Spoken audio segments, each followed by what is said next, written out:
This second in the Maker series of talks that have been run from Public Library Services at the State Library of New South Wales. My name's Ellen Forsyth and I work at the State Library. I would like to acknowledge the traditional custodians of the land that some of us are meeting on today, the Gadigal people of the Eora Nation.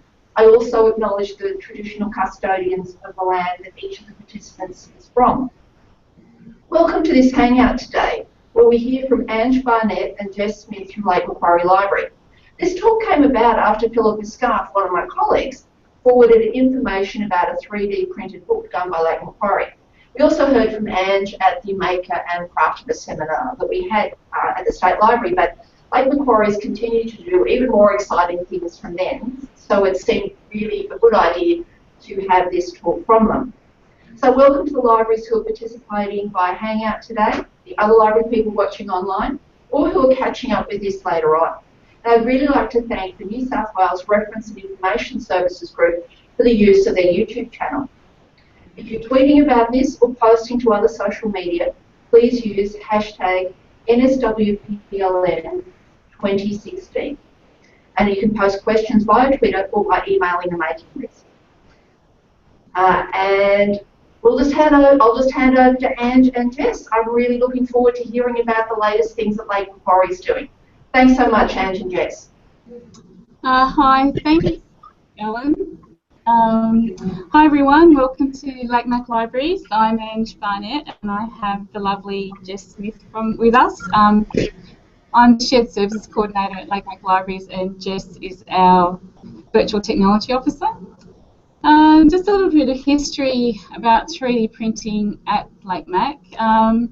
We bought our first 3D printer in 2013 and last year we bought our fourth one. So we've had quite a bit of experience with 3D printing now. When we bought our first one, there was a lot of questions. What will people print? How will it be used? And why does the library have a 3D printer? And from the beginning, the reasoning was that we just wanted to give our community access to new technology and facilitate the use of that technology. So we weren't too concerned with what people printed, as long as it was legal, of course, and as long as they were engaging with technology. So that's been really brilliant. We've got a few pieces that we can show you later, but people just print for fun, and that's fine, absolutely fine, and sometimes people print for a specific purpose, and that's brilliant as well. As I guess owners of that technology, we were always looking for a way to demonstrate the full potential or a high purpose of 3D printing. So when we came across the project for the tactile storybook, it did make a lot of sense, and we just loved it from the beginning. A little bit of background about that project. It was first developed in the US by the University of Colorado Boulder, and they created the book and then ran a program in partnership with Denver Public Libraries. And when I first came across that project, that was sort of where I wanted to head with our book as well. So we thought we could run maybe story times for visually impaired children, and even maybe partner with the University of Newcastle to have final year teaching students come and present that story time at the library, and we would provide the space and the 3D printed book. So that's it's pretty similar to how it was run at Denver. Bit of research quickly made it apparent that that's not how it would work here. Not too sure how much information or how much you know about visually impaired children, but in Lake Macquarie and Newcastle area, visually impaired children are mostly integrated with mainstream classes, and so there is no dedicated school for visually impaired children. So getting kids to come to the library from a whole range of schools was going to never happen. It was just impossible. All the permission slips and the transport issues, the logistics of it just made it too difficult. And although the university are very keen to partner with us in delivering something, they recognise the difficulties as well. So we had to go back to the drawing board. Still very keen to do the book, and we'll show you the book in a minute. But I had to rethink it, and took I would say maybe 40 phone calls and many weeks to hunt down the right people to speak to. You would ring schools and say, "Hi, I'm Ange Barnett, calling from Macquarie Libraries. We're really keen to develop a 3D printed tactile storybook. Can I speak to someone about that?" And there'll be silence at the other end.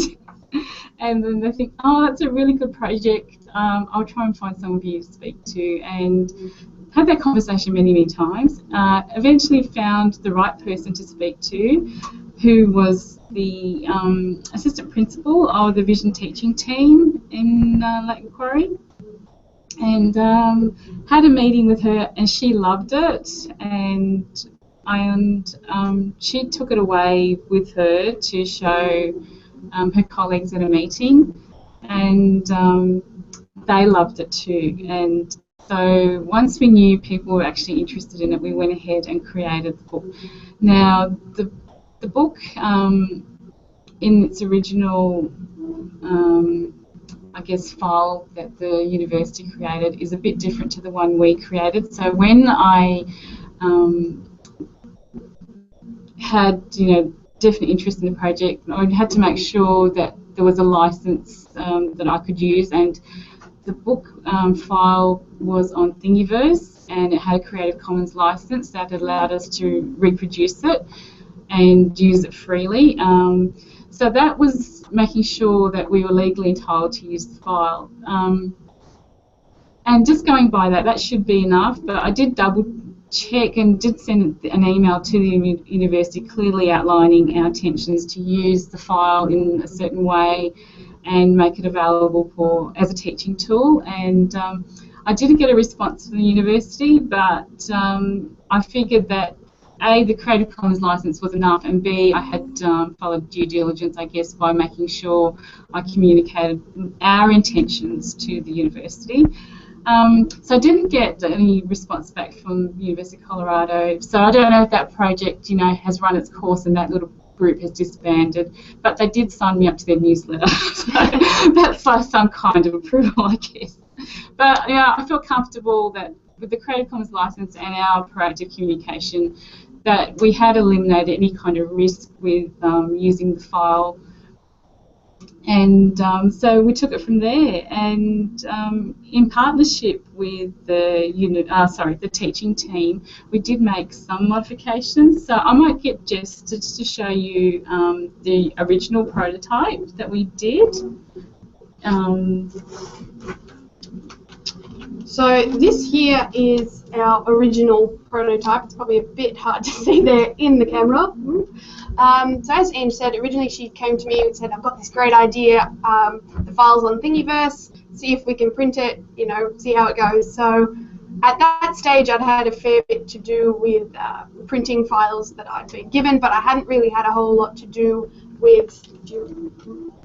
Yeah, thank you. I hadn't really had a whole lot to do with actual 3D design.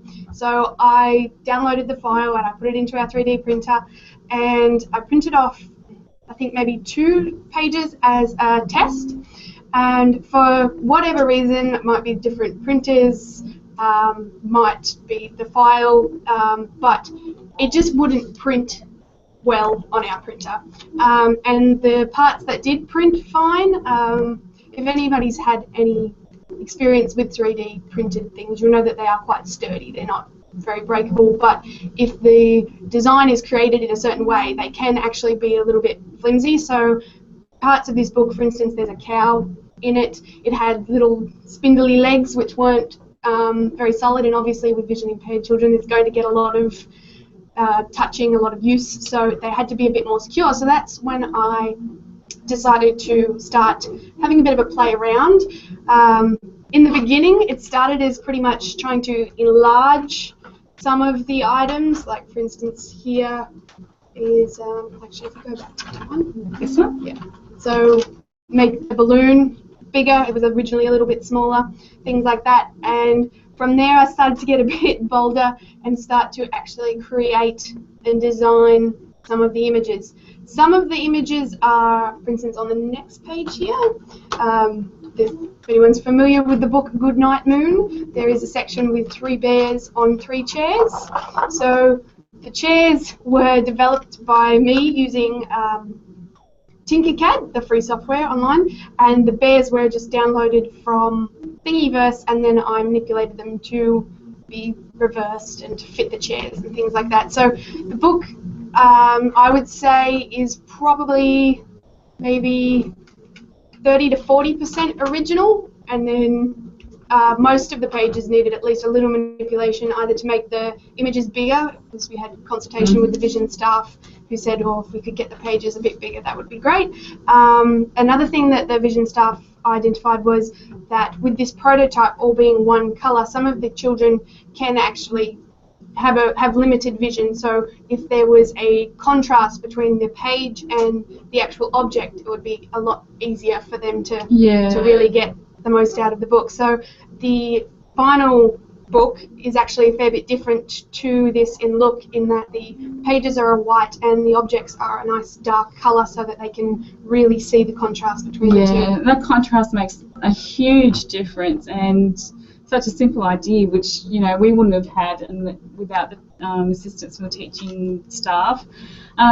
Reason why we can't show you the final products, which would have been really good today, unfortunately we don't have it with us, because it's actually being used now as a teaching tool and being used really heavily. So I guess if it's not here, it's in the best place possible. Yeah, so Jess, did you want to talk about the software you used to... Yeah, so this book here, we pretty much just used Tinkercad, and again, we used some of the designs that have been pre-made by others and then made available on Thingiverse. Tinkercad is, if anyone has any experience with 3D printing, they probably know about Tinkercad. It is a free online software that allows you to do some pretty basic 3D design, adding shapes and removing shapes and things like that. So that's how most of it was created. Also, in the original design, there was Braille accompanied with it. After consultation with the vision staff, they said they would rather add in their own approved Braille on afterwards. Yeah, so on the final product, the vision pair, the vision teaching team did put Braille onto the pages with the text, and on the 1st of April we had our launch, which was an amazing day, because I think it took us about 18 months to get to that stage. Is that about right? Oh yeah, a lot of time, a lot of love. Yeah, you couldn't print these things for money, that's for sure. So the first on April, we had a launch with at a local school. The mayor was there, the newspapers were there. The media release got a lot of traction before the launch, so Newcastle Herald was there, and it was actually surprising what an emotional day it was. We were just telling Ellen before. You work on these things in the background and you think it's a good project, it's going to do good, but just actually see a visually impaired child read your book and then the joy on her face, and she was able to read that. So it was a Year 6 student who read it, and she read it to her kindergarten buddy, and that was, I had tears. Yeah, we all did. I should have spoken at the launch, but I just said to my manager, I won't be able to speak, you'll have to talk for me because it's just too emotional. It was just beautiful. So if this is kind of project you're interested in, I would really, really recommend it. I think Jess would say so. A lot of work. And well, fingers crossed in the future it will go a lot smoother, because at the time I was still learning exactly, and as we went along, the second prototype is much cleaner, it was much easier to create because you had that prior knowledge, but it's definitely worth it. It was so beautiful to see how much joy something that we created could bring to a child who was just able to, read the story, and then she would point to her little buddy and show her all the shapes, and Yeah, and the confidence. I was just amazed. She just picked it up and intuitively knew what to do with it. So that was just amazing.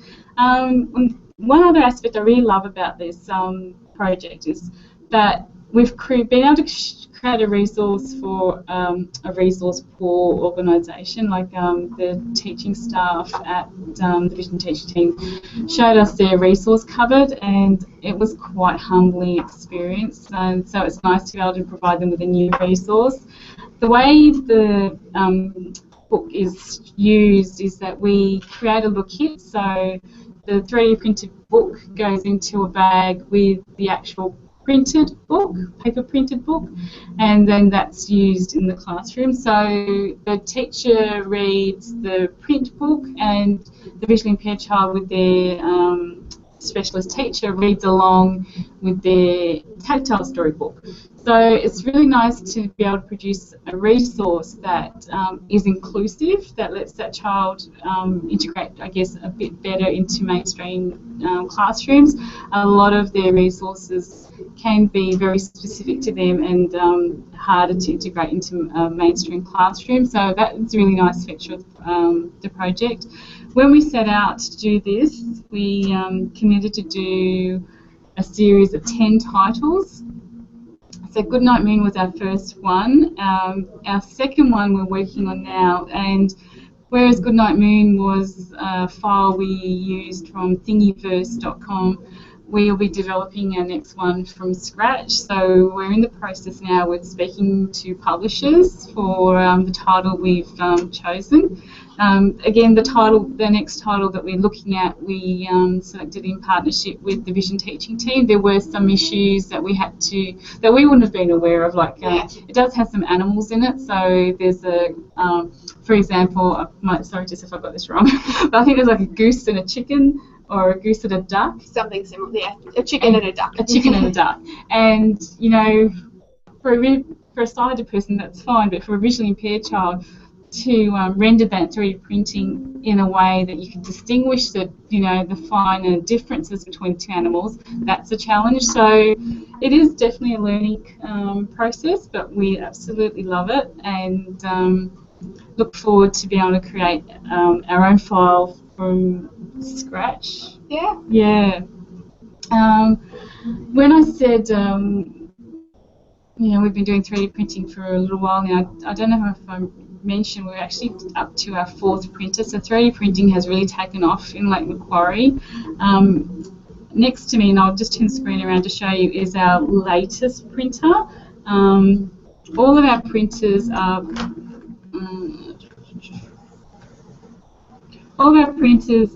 the 3D Up printers.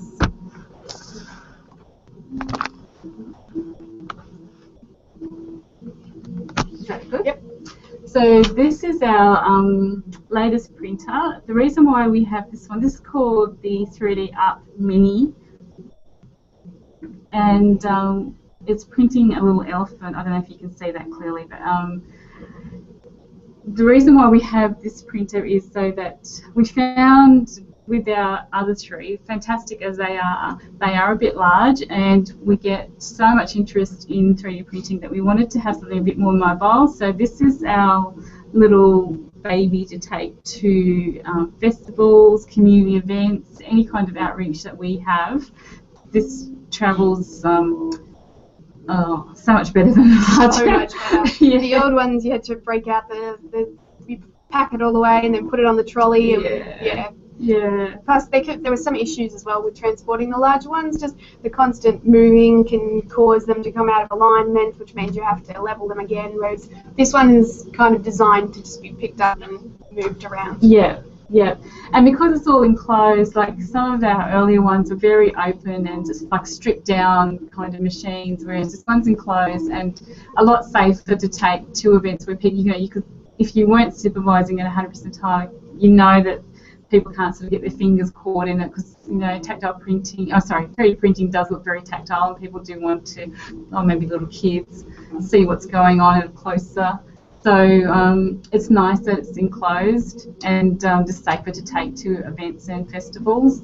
Another good thing about this little one is that the build platform is actually a bit smaller, which allows you to, if you're at a festival for a few hours, you can print a few small objects and it still looks quite impressive. Yeah. So in conjunction with 3D printing, we've just bought ourselves a scanner and we've been experimenting with scanning. And can you tell who this lovely lady is? So this is an example of Jess that we've scanned and printed. We haven't actually rolled out the scanner yet. We're just working out how we're going to use that in terms of making it available to the public, but it does work quite well. We are hoping to involve it in our next school holiday program, but we're waiting and seeing how that pans out before we start rolling it out on a larger scale. Yeah.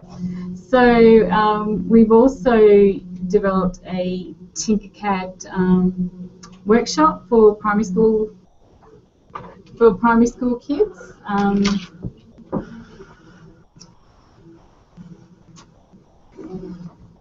And that's gone really well. So Tinkercad's a really easy program for kids to use to design their own little projects, and we've been able to get kids designing personalised pens and printing those out, so they've loved that. And we've done that as a prototype or with a local school, and now we're ready to roll that out on a wider scale. So when Jess mentioned the next school holidays, that's one of the things that we'll be looking at. The biggest thing with those sorts of workshops we found was not limiting the kids' creativity, but trying to explain to them that perhaps putting chicken legs on the pen may not print very well, and obviously it's new technology to them, so they don't really understand why they can't have the giant butterfly on the end of the pen, or they can't have the chicken legs sticking up at either side. I had to applaud their creativity because they found features that I did not even know existed. They're so easy to teach, but it's the biggest issue with it is trying to instill the fact that it will be printed in 3D and there are a little bit of limitations. Yeah, so that's our current projects that we're doing at Mac Libraries, and a little bit about the tactile storybook. If anyone is interested in printing a tactile storybook, Jess and I would both say definitely do it.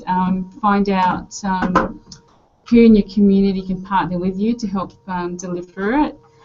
And I would be happy to talk to anyone offline and just share our experiences in even more detail, or even provide some context. Yeah, so if anyone has any questions, I'm happy to take those now. Okay, look, that was really great, I have to say. Yeah, I really enjoyed hearing about it and the way you changed so much from the first prototype to the final product. And it's actually really lovely that the product is in so much use that we can't see it. Like actually. Exactly. I'll try and get you some photos, Ellen. Maybe we can add them as an attachment to the email that we send. That would be great. Yeah. But I did have a question. Now, the work that you did on that book that obviously added a whole lot of new information in the coding, is that then available, say, for another library if they wanted to print Goodnight Moon? Absolutely. Yeah, we'd be really happy to share that.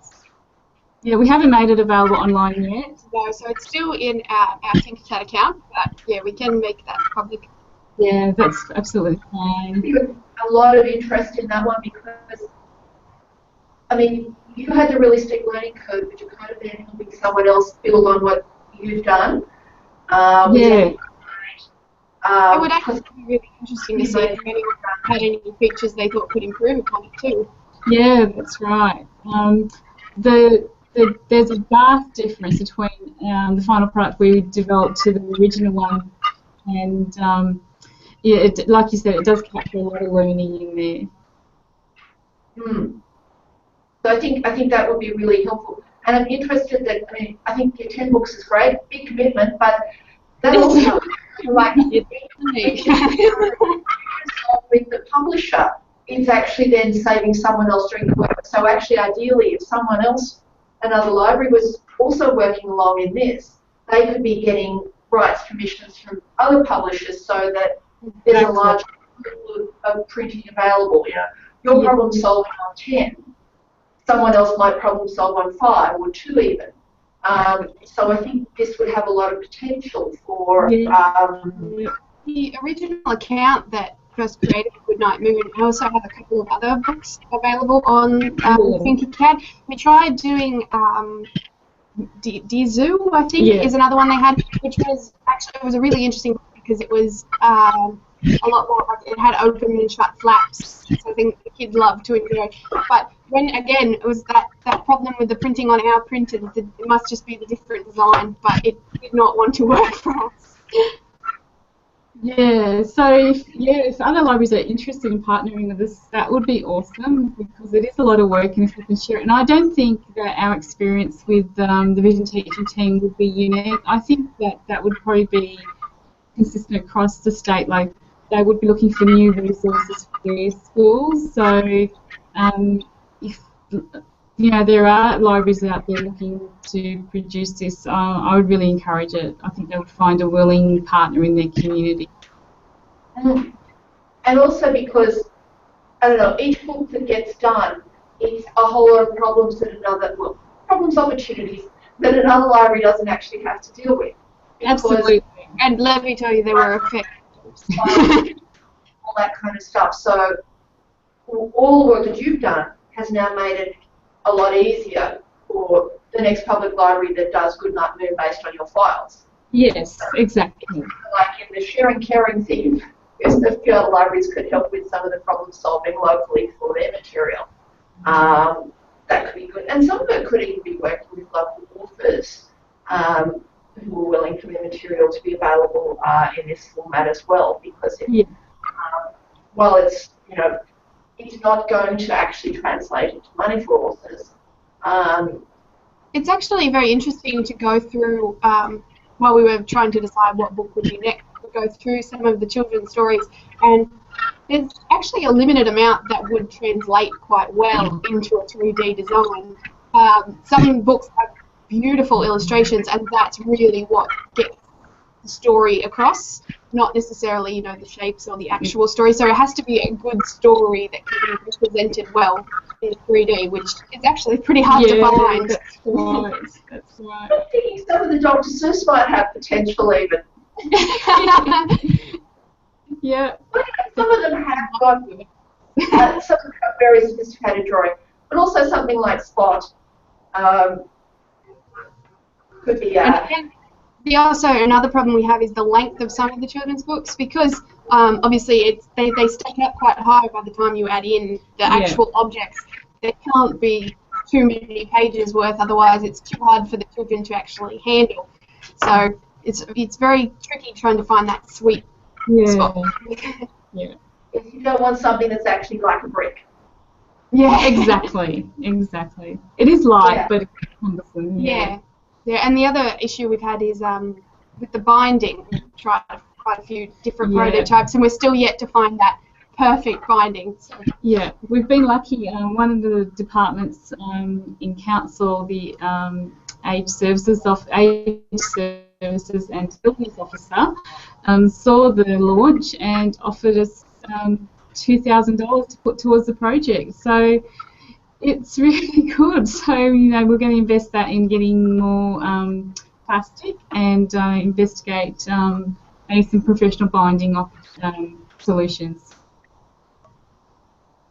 That sounds great. Mary, do you have any questions you want to ask? I want to say how inspiring it was to see the work. It was really fantastic to hear about it.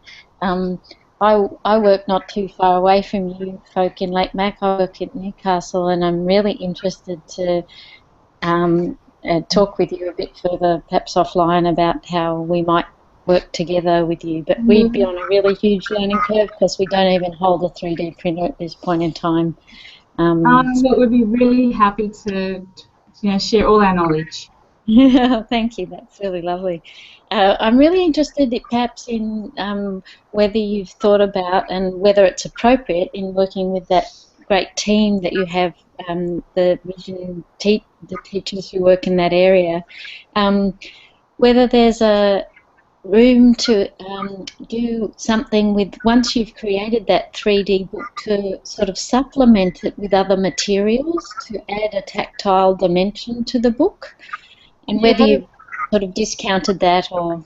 No, Mary, that's a really good comment. The vision teaching team have talked about adding, you know, more features to a book, make it more tactile. Textures. So, yeah, so if, you know, there was a sheet, maybe we could put some wool on it to, Yeah. make it more... Yeah, they did. They explained to us how many hours they spend outside of their work time actually at home creating things by hand for resources for the kids, and they've used cotton wool and things like that in the class. Yeah, so definitely down the track that would be something that we would be happy to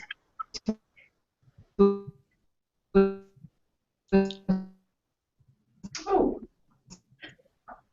So I lost you for a minute there. and if they came to us, we to support that too. If the vision teaching team came back to us and asked us to print a specific title that they would then modify, we would be really happy to do that for them as well. Sorry, did we lose you again?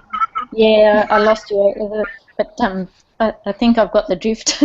Yeah, no problems.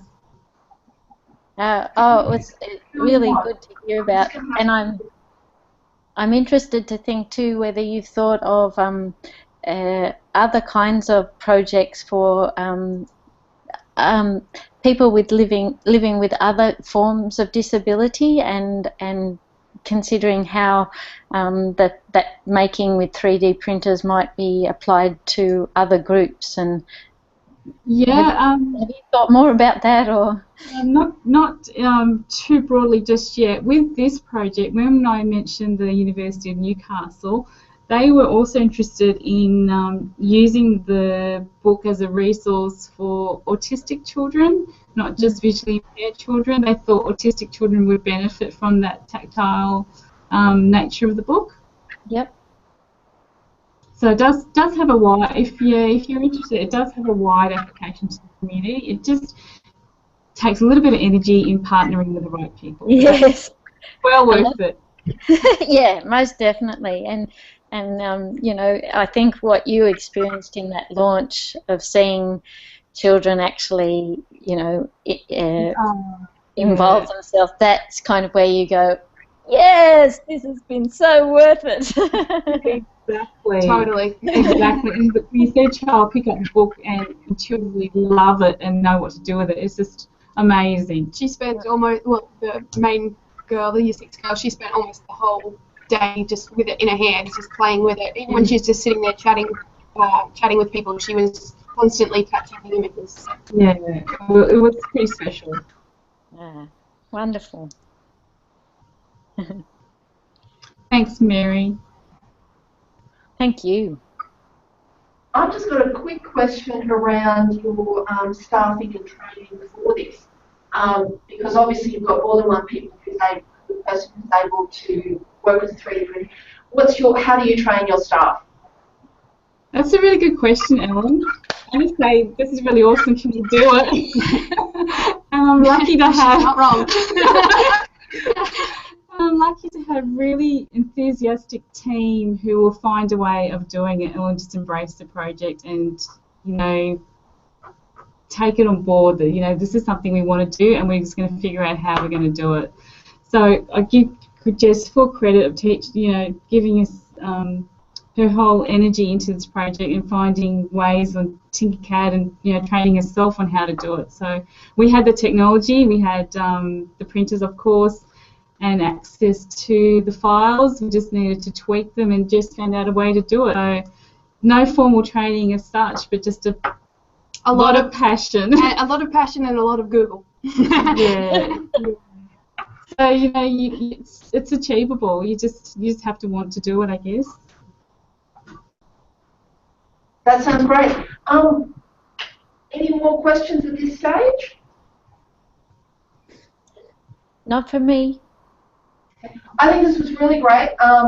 Thank you so much, Ange and Jess, for talking us through this. It certainly sounds really exciting, and hopefully some other libraries will be experimenting with it and will actually be contacting you about it, so that more libraries are problem solving through the books. More libraries are also providing these services to their communities, because there's obviously a lot of need.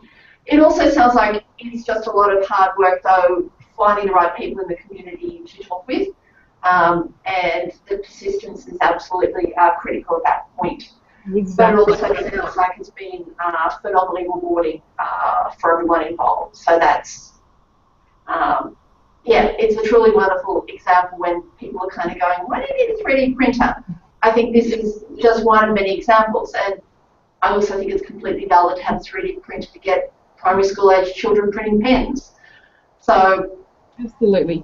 great, because there's this whole range of things that it can be used for. So really big thank you for sharing your information, your expertise, and your joy today. Next we'll have a back presentation with Amy Heath from Riverina Regional Library. They're doing a much more low-tech approach. Everybody's different. So yeah, big thank you, Ange and Jess. Really, really appreciate it.